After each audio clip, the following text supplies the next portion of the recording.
श्री मोहसिन रजा जी, सुरेश तिवारी जी, अमित वाल्मीकि जी, श्री प्रकाश पाल जी, शंकर लाल लोधी जी, आज के इस कार्यक्रम में उपस्थित भारतीय जनता पार्टी के सभी पदाधिकारी और उपस्थित कार्यकर्ता भाइयों बहनों,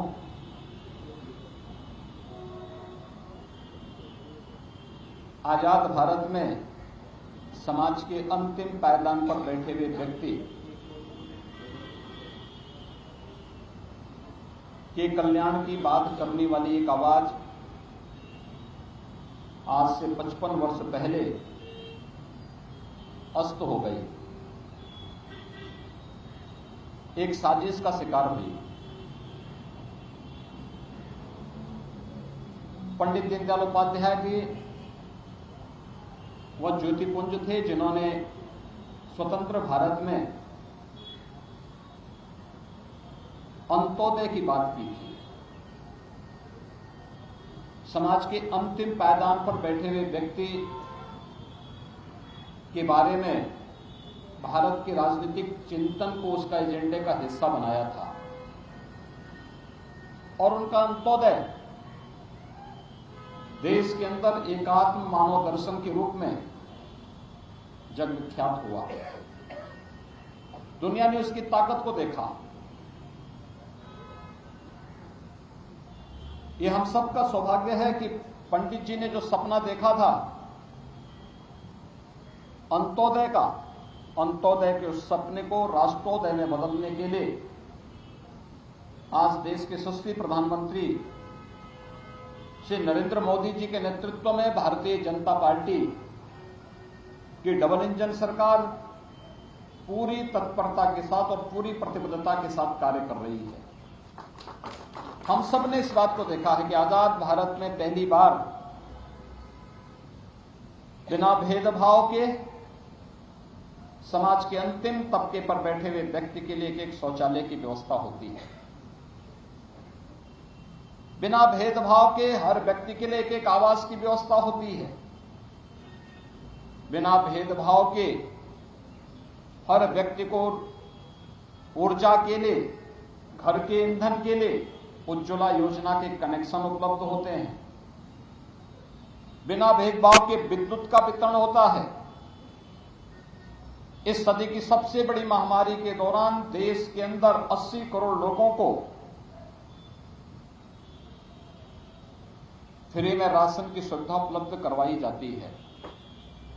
220 करोड़ से अधिक वैक्सीन की डोजेज फ्री में भारत के नागरिकों को सरकार उपलब्ध करवाने का कार्य करती है। यही तो सपना देखा था पंडित दीनदयाल उपाध्याय जी ने। इसी बात को लेकर के वह तत्कालीन सरकारों का ध्यान आकर्षित करते थे, उसको राजनीतिक चिंतन का एक विषय बनाया और उन्होंने उस कालखंड में इस बात की घोषणा की थी कि जो कुछ भी हम कर रहे हैं, बोल रहे हैं, जब हम सत्ता में आएंगे इसको वास्तविक स्वरूप प्रदान करेंगे। आप याद करिए, एक राजनीतिक ऋषि 45 वर्ष पहले, 50 वर्ष पहले एक चिंतन देता हो और उसको आकार लेने में 5 दशक लगते हो, लेकिन वह सपना साकार होता है। यही महापुरुषों का वास्तविक स्वरूप होता है।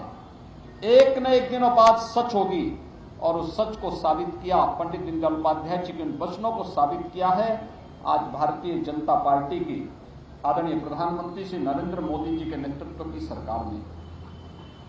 आज उन्हीं से प्रेरणा लेकर के राज्य के अंदर भी अनेक कार्यक्रम, लोक कल्याणकारी कार्यक्रम हो, समाज के अंतिम पायदान पर बैठे हुए व्यक्ति को बिना भेदभाव के शासन की योजनाओं का लाभ देने का हो।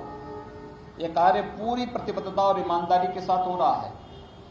सरकार की नौकरी निकलती है बिना भेदभाव के। उत्तर प्रदेश का कोई भी व्यक्ति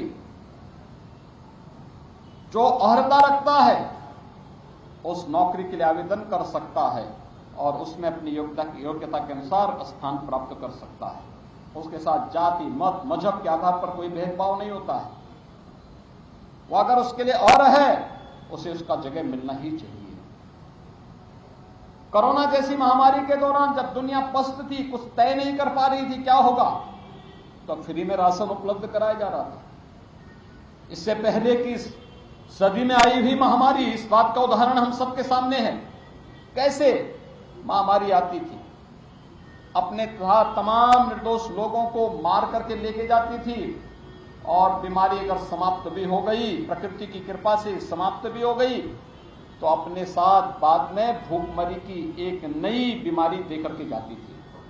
पहली बार वह महामारी पर भी प्रभावी नियंत्रण होता है, और महामारी के साथ साथ भूखमरी से भी लोगों को बचाया जाता है। फ्री में राशन देकर के लोगों के कल्याण का कार्य किया जाता है।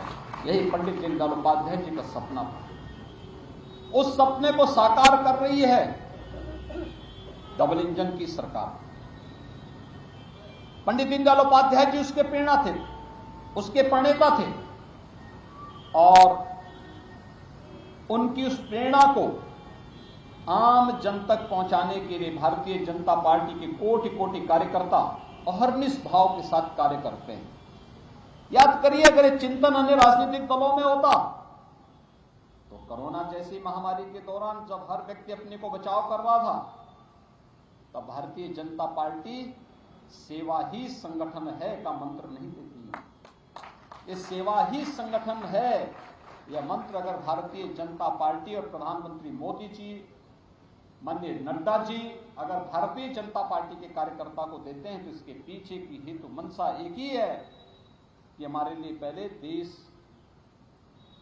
की जनता जनार्दन, ये हमारे लिए सब कुछ है, और उसके लिए कार्य करना।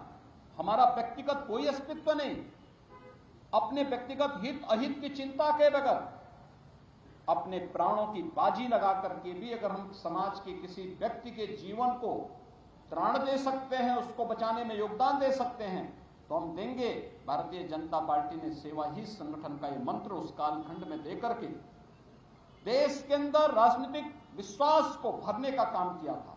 अन्य राजनीतिक दल में प्रेरणा क्यों नहीं आई? क्योंकि उनकी चिंतन की धारा वो है ही नहीं। उनकी चिंतन की धारा का आधार गरीब नहीं है, कॉमन मैन नहीं है। उनके चिंतन की धारा का आधार समाज के अंतिम पायदान पर बैठा हुआ व्यक्ति नहीं है, और यही कारण है कि वे लोग उस दिशा में सोच भी नहीं सकते। इसलिए भाइयों बहनों, आज जब हम यहाँ पर पंडित दीनदयाल उपाध्याय जी की इस पावन जयंती के साथ पावन पुण्यतिथि के अवसर पर यहाँ पर एकत्र हुए हैं, इस अवसर पर ऐसे महापुरुषों का स्मरण और उनके आदर्श हम सब के लिए एक नई प्रेरणा के बिंदु बनेंगे। मैं इस अवसर पर महानगर भारतीय जनता पार्टी को धन्यवाद देता हूं कि उन्होंने यहाँ पर आज हम सबको इस कार्यक्रम के साथ जुड़ करके पंडित जी को स्मरण करने का एक अवसर दिया है। मैं इस अवसर पर राज्य शासन की ओर से, प्रदेशवासियों की ओर से पंडित दीनदयाल उपाध्याय जी के श्री चरणों में नमन करते हुए, उनकी स्मृतियों को प्रणाम करते हुए अपनी विनम्र श्रद्धांजलि अर्पित करता हूं।